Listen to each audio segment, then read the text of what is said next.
Welcome back to the Fanspeak Network. I'm your host, Megan Shoup. You can follow me on Twitter at Megs08DFS, and we're here to break down the 2023 Reese's Senior Bowl. I'm, of course, joined by my brother, Steve. You can follow him at SteveOSpeak. Steve, how are you doing today? And you ready to talk a little Senior Bowl recap? I'm doing good, and looking forward to talking about pretty good week of practice and the game of the Senior Bowl. So Okay, awesome. Well, we're going to kind of go position by position to kind of go through, who kind of made themselves some money this week, who did well, who didn't, stand out. So you should kind of look for or pay attention to throughout the draft process. Of course, one of the things you can do is use On the Clock Mock Draft Simulator right on fanspeak.com. It allows you to simulate the 2023 NFL draft and just gives kind of different scenarios that could play out. So it's interesting to use different big boards. We are going to be adding a lot more big boards, which is really fun. We're going to be adding more team big boards. So it's a lot of fun to just it's a fun experiment. It's a fun talking point if you want to share it with other fans of your favorite team. So be the GM of your favorite team, use On the Clock. And if you want to upgrade to Ultimate GM, it's just $19.95 for a whole entire year, no ads on Fanspeak, and you get to simulate free agency all the way through the NFL draft, trade players, trade picks, do the whole thing, really be the ultimate GM. So be sure to check that out on fanspeak.com. Now, Steve, you did cover the Senior Bowl live for years, and you weren't down there this year, but you're still able to watch it on TV and see everything. From what you saw, you said this year the quarterbacks were not as talented. You've seen some really good quarterbacks over the years. I mean, you've seen Russell Wilson, Dak Prescott, I'm trying to think, Kirk Cousins. Josh Allen, Jalen Hurts, Well, there's a couple. Justin Herbert, a lot of big name guys. Excuse me, I buried the lead. I missed some of the biggest ones. One going to be playing the Super Bowl next week. So this was a weaker quarterback class. You knew that going in. But when you watched it, from what you told me, wasn't very impressive. Kind of what's your quick summary on the quarterback position that was down in Mobile? Yeah, so it was definitely tough. With a lot of players going back to school still, with the COVID lax rules and guys going back for like 6 year and stuff, wasn't going to be a strong senior class to begin with. And then when you had Will Levis and Stetson Bennett decline not to go, and the big one, Hendon Hooker's ACL injury late in the year prevented him from actually playing this week. Now, he was down there, did get to be part of the Senior Bowl, got to do the weigh-in, got to meet with teams. And in many ways, he might be the guy who helped himself the most of the quarterback group, even though we didn't see him throw the ball. Right. And I think the fact that he measured up really well, that's the thing. You never know in these college measurements. Sometimes guys lose 3 inches of height and 15, 20 pounds of weight from what their college is listing them. And you think you have the 6'3" quarterback, 220, and he's, barely 6'1" and 200. And that's just a different ball game. But Hooker measured well, got to meet with the teams. From reports, his injury progression is going well. So that's good. And he gets a leg up on the other guys who didn't go to meet with these teams, including guys like Will Levis, who is, in the mix for a first round. So Hooker, I think, helped himself. So that's good for him to still have this opportunity, even though he wasn't able to play. Of the guys who were actually there, it's tough. It was definitely not a strong year. Even last year, which was not a good quarterback year for the NFL draft, the players who were mainly picked in the first couple of rounds were at the Senior Bowl. Guys like Kenny Pickett, guys like Malik Willis, Desmond Ridder, etc. This year, you cannot say the same thing. Jake Haener from Fresno State, Jaron Hall from BYU will probably be, they're kind of in that 4th, 5th round mix. Both probably were the best quarterbacks down here. Other guys like Max Dugan, Clayton Tune, they did not play as well. And then Malik Cunningham, who's a late ad, kind of because Stetson Bennett did not accept the invite. He came up from a smaller bowl. He was never, Senior Bowl's kind of first choice for this spot to begin with. So it was tough for him. And then he got actually kind of hurt in the game. So, he showed himself well and all that. But I would say Jake Haener definitely had the best week overall, start to finish. He won the MVP of the actual game. Saw that, Not that he tore it up or anything. He did have one really nice touchdown pass to Michael Wilson from Stanford, and handled it well and managed the game well. But the problem with Haener and Hall is these guys mainly look like backup quality players, and maybe they people thought that of guys like Brock Purdy last year and et cetera. So sometimes that can still pay off. So I'd say Haener and Hall did okay for what was expected of them, but I don't think they shot themselves up any boards like we've seen some other guys in the past. Right. Yeah. And I want to get to all the other position groups, but I do want to take this moment to talk about, we've talked about in the past, like it just seems like lately, the NFL is lacking quarterback talent overall. That's kind of like a bigger macro topic, like just why scoring's down and offenses don't seem to be moving. A lot of really awesome quarterbacks have retired, and they're not getting filled, by quarterbacks from college the last few years. It just has not been great. And we've talked about, like, it seems like the quarterbacks that do have more immediate success do seem to be the seniors or the guys that stayed. And now with the COVID era and the extra years during COVID, some guys have stayed like 5 years or longer or something. So, there are guys that are leaving school older and, are, getting that full, 3-4 years playing. And those seniors seem to, I don't know, be setting themselves up more for success in the NFL. Would you agree with that? I definitely do agree. I mean, I think you still need some levels of perimeter abilities, but of course, even look at things like, say, Bailey Zappi, who came in and had a couple solid games for the Patriots. Everyone knew that, he does not have maybe an elite arm. He's shorter, smaller, but, he played at a small school, then moved up to Western Kentucky and had a monster year there last season. And then he was at the Senior Bowl, and everyone knew then, even compared to the Willises, the Ritters, et cetera, all the other quarterbacks that were down there, and of course Kenny Pickett, that he was, one of the weaker in terms of skills, but he was also a guy who'd played a lot, been through a lot, and he was also a guy who had a very high floor. Like, he was not going to probably be a guy who couldn't make a team, would bust out, would not be able to figure out an offense.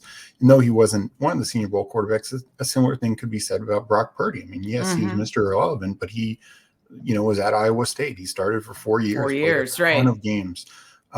Sure, it was up and down. And some of that is the talent around him, the offense around him, all that. But so it's not shocking that when he can come in mid-year and keep that train rolling for the 49ers, because, he's not coming in as a 21-year-old, 22-year-old with only 15 to 20 starts under his belt. Right. Like, same this with is Kenny the thing. Pickett. I mean, I think he's set up for success in Pittsburgh.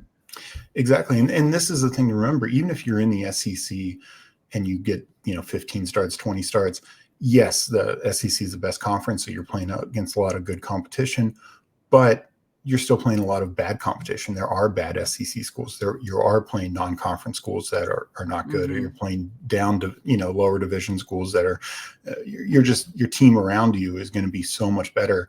So when you are there for 3-4 years and getting all those starts, yes, you're actually building a track record of teams can go back and look at now 15, 20 games of you playing against good competition, playing Georgia, 2 or 3 different times, playing Florida and Alabama and Auburn and all these other great schools.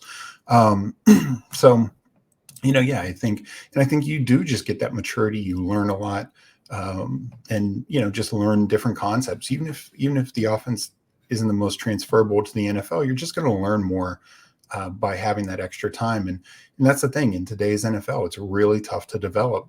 You only have 53 roster spots. Of course, there's practice squad in addition, but you only have so much time in camp. You only have so much time during the practice week. So these backup quarterbacks, if you're drafting somebody late, how many reps are you going to give them throughout preseason, throughout camp, throughout even if they make the team? So it's tough to develop guys from the bench is what it ends up being at the NFL level. And then, of course, you mentioned obviously the very recent success stories of Jalen Hurts, Justin Herbert. They were obviously the more recent quarterbacks down at the Senior Bowl lately that you had seen the past few years. So, anyways, let's move on to the other positions quickly. Just highlight some of the players that of note and that did well this week, or maybe, help themselves and their draft stock. Just let's start with just all the skill positions on the offensive side of the ball. Running back, you can lump them together, running back, receiver, tight end, anybody that really stood out.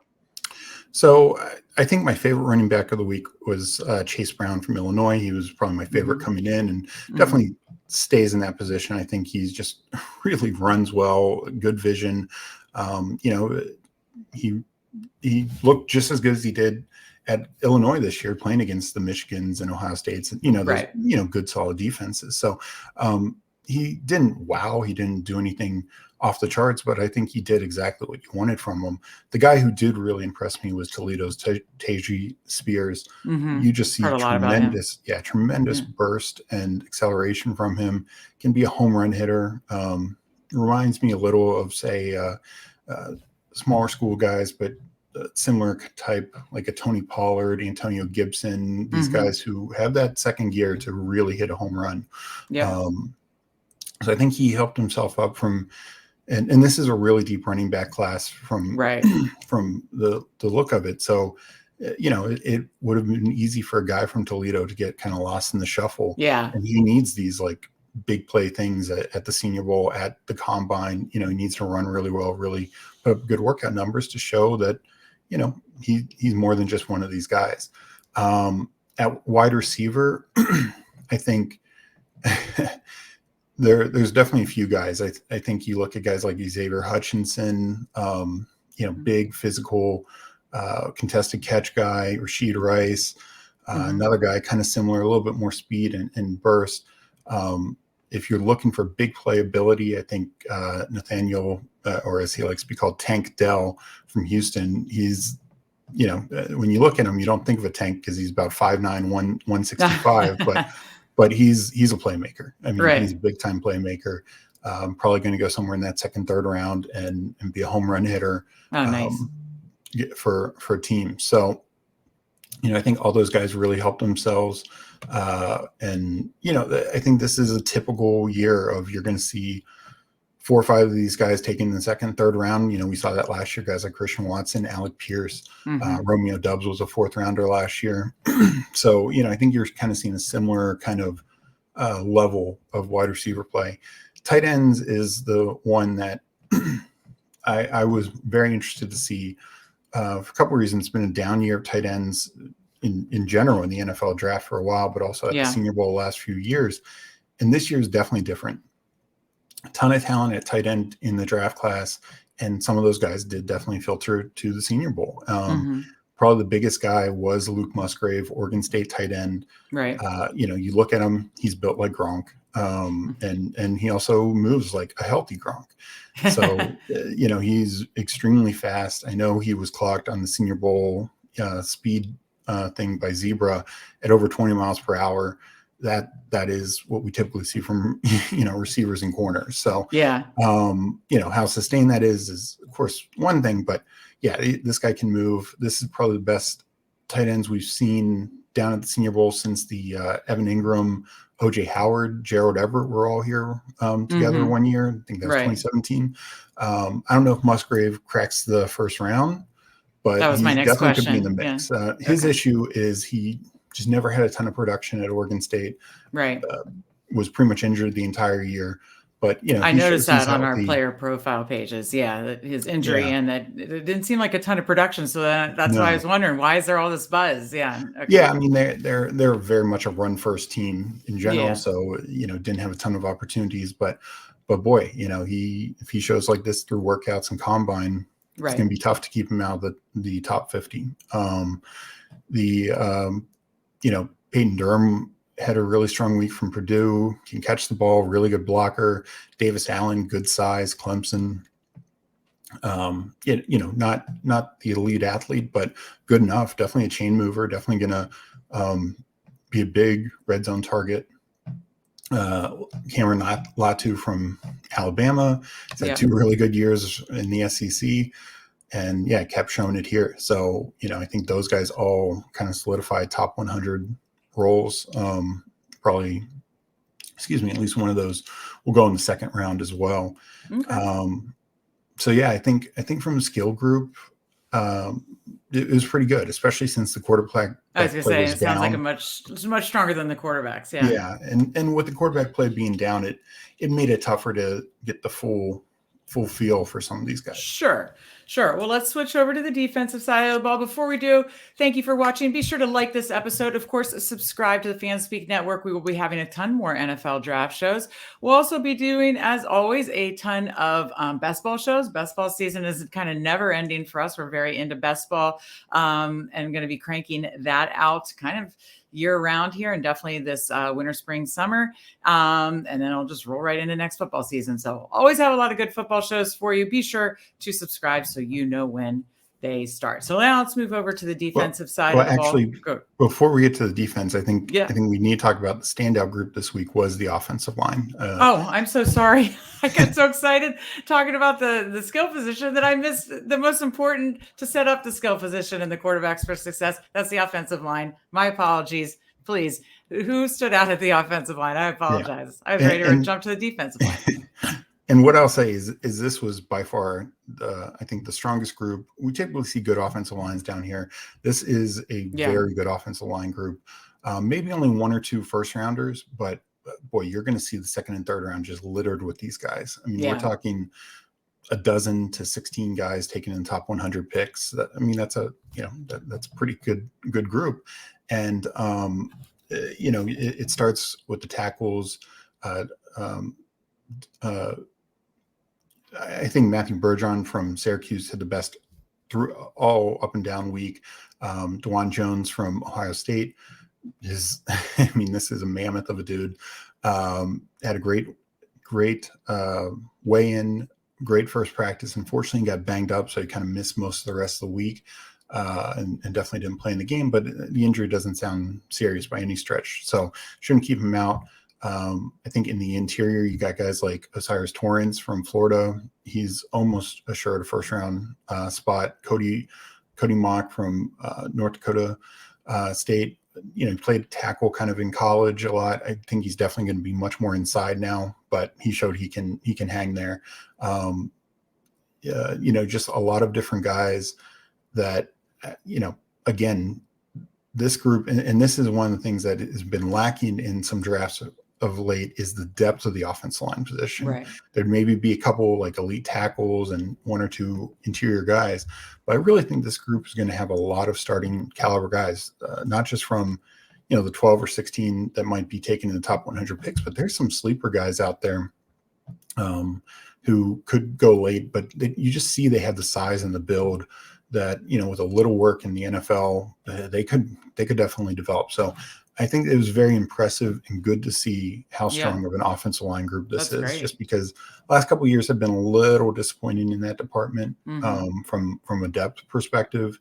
This year, I think we're going to see the depth that the NFL desperately needs. Yeah, and you're right. You always in the top 3 rounds see a ton of Senior Bowl guys drafted along the offensive line. Which ones do you think will make it to the first round potentially of this group? Well, I think that Torrance definitely. I think that DeJuan Jones from Ohio State is very much late first rounder. It's tough to say that many others will be definitive first rounders. I think there's a lot of guys like right on that border. So it depends on, how teams prioritize them, but like 2 or 3 others that I think are on that border. I would pit, potentially Matthew Bergeron from Syracuse. I think he had a really good week, answered a lot of questions that were about him. Potentially Jalen Duncan from Maryland. Didn't have as strong of a week, but he's got the size that you absolutely look for. And then the guy that I really like is John Michael Schmitz from Minnesota. He's pretty much a center only, so that hurts him some just because a lot of teams already have their center. Versatility, yeah.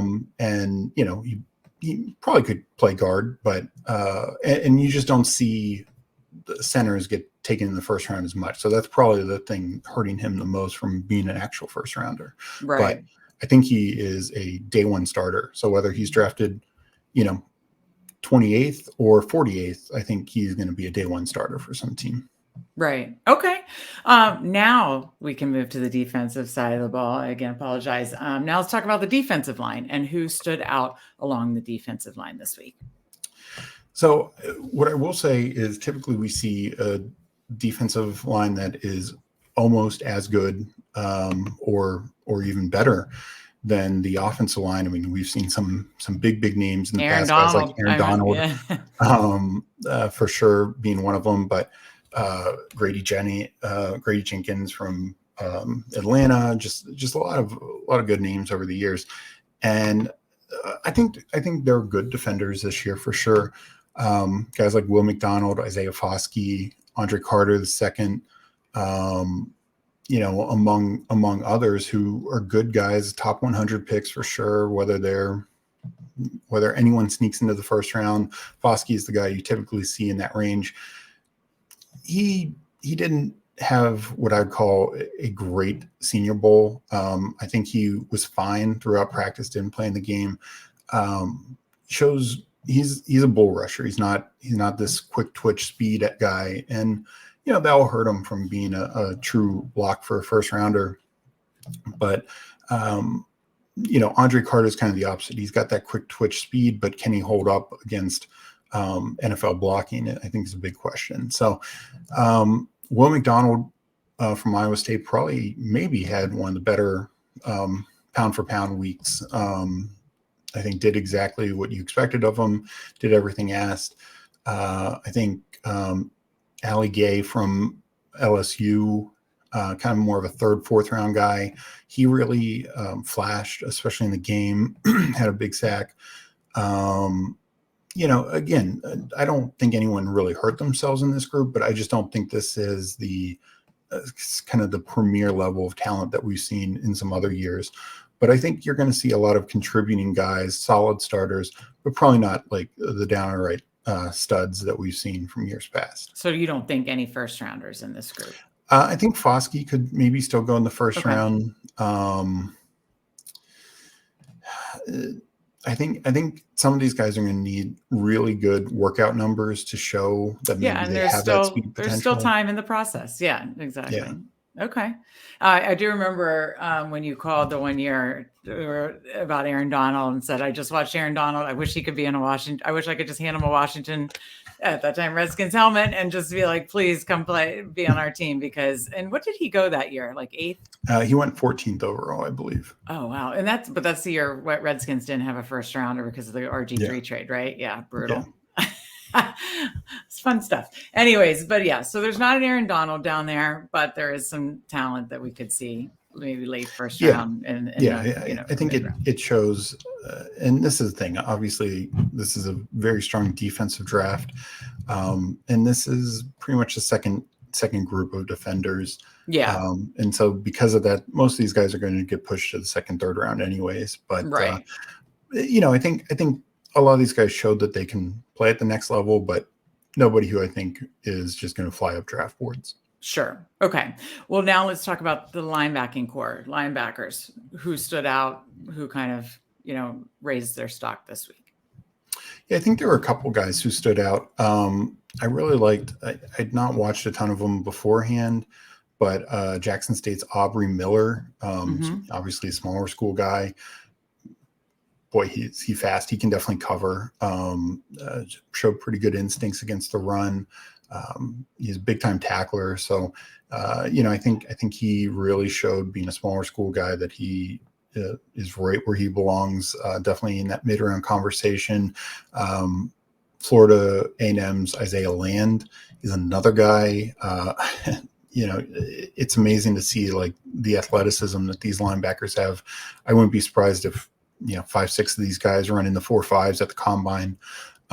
Just saw a lot of speed in the group as a whole, but probably the guy who looked the best, helped himself the best, probably really going to push to not only be a top 100 guy, but maybe in the top 50 is Washington State's Diane Henley.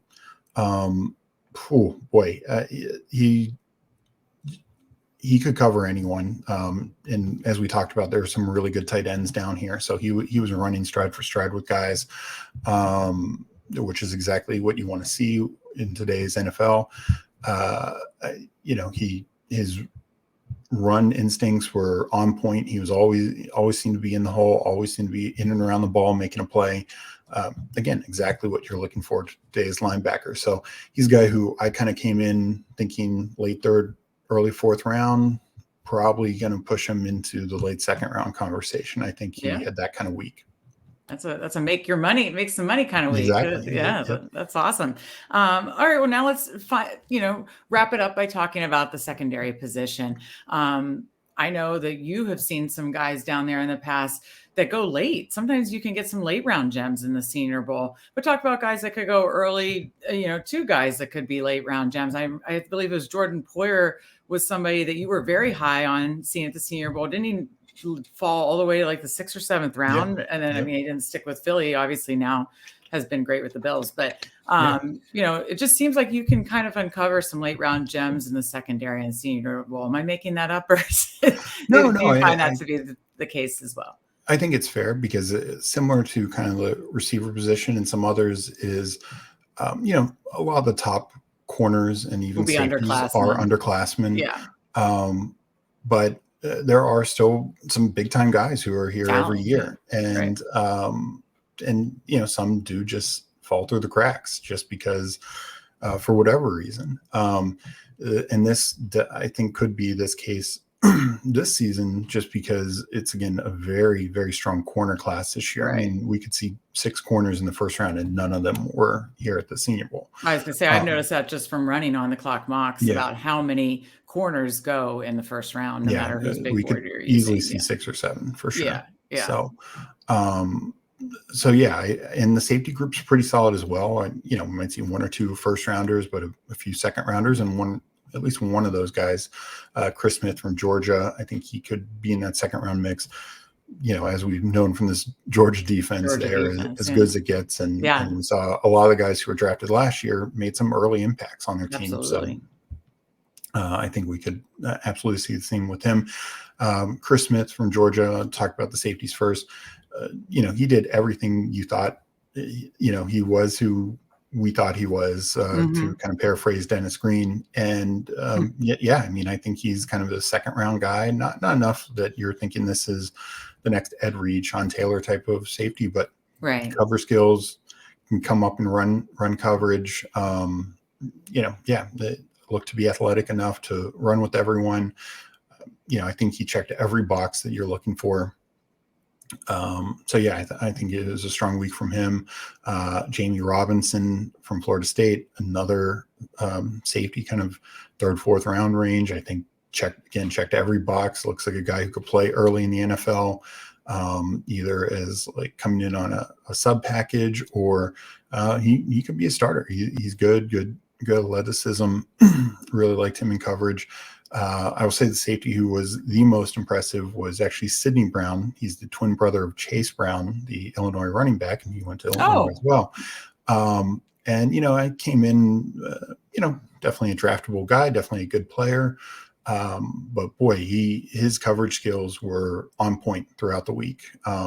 Really, really good in coverage. I mean, running with receivers 1-on-1, even though he's more of a safety, came up and run coverage. Just explodes to the ball, explodes to the ball carrier. We saw him make a big hit. The running back actually kept his feet, but absolutely blew up a running play. Can't remember who it was against. Might have been Eric Gray in the game. But just that automatic instinct, the quick twitch to just turn it on and just go flying to the ball. That's exactly what you want. From reports of people who were down there, he's a vocal leader. Also, again, what you want, he, even if he needs to work his way up through special teams, he's going to be a special teams ace. I think that's clear. But this family can play football. I was going to say that family had a good week. That's great. I think he absolutely helped himself and moved himself up in conversation. When it comes to the corners, as I said, it's one of the deeper corner drafts we've seen in quite some time. That's good because Washington needs a couple. I think Kyle Blue Kelly from Stanford and Tyreek Stevenson from Miami, two kind of like maybe late second, third round guys. Raleigh Moss from Iowa, another guy kind of in that mix, all had really strong weeks. Again, it was a good, solid group of wide receivers. These guys could run with them. These guys could cover with them. Look good throughout the week. All of them, Stevenson had a big special teams play also, really showed some value there. So those are some good guys. Anthony Johnson from UVA, probably a later round guy.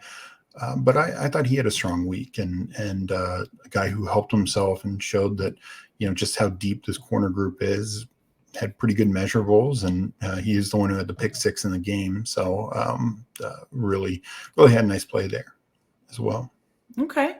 Well, I think you've covered all the positions so well and kind of how they performed, who stood out at the 2023 Reese's Senior Bowl. Now it's time for you guys to go draft them on the clock.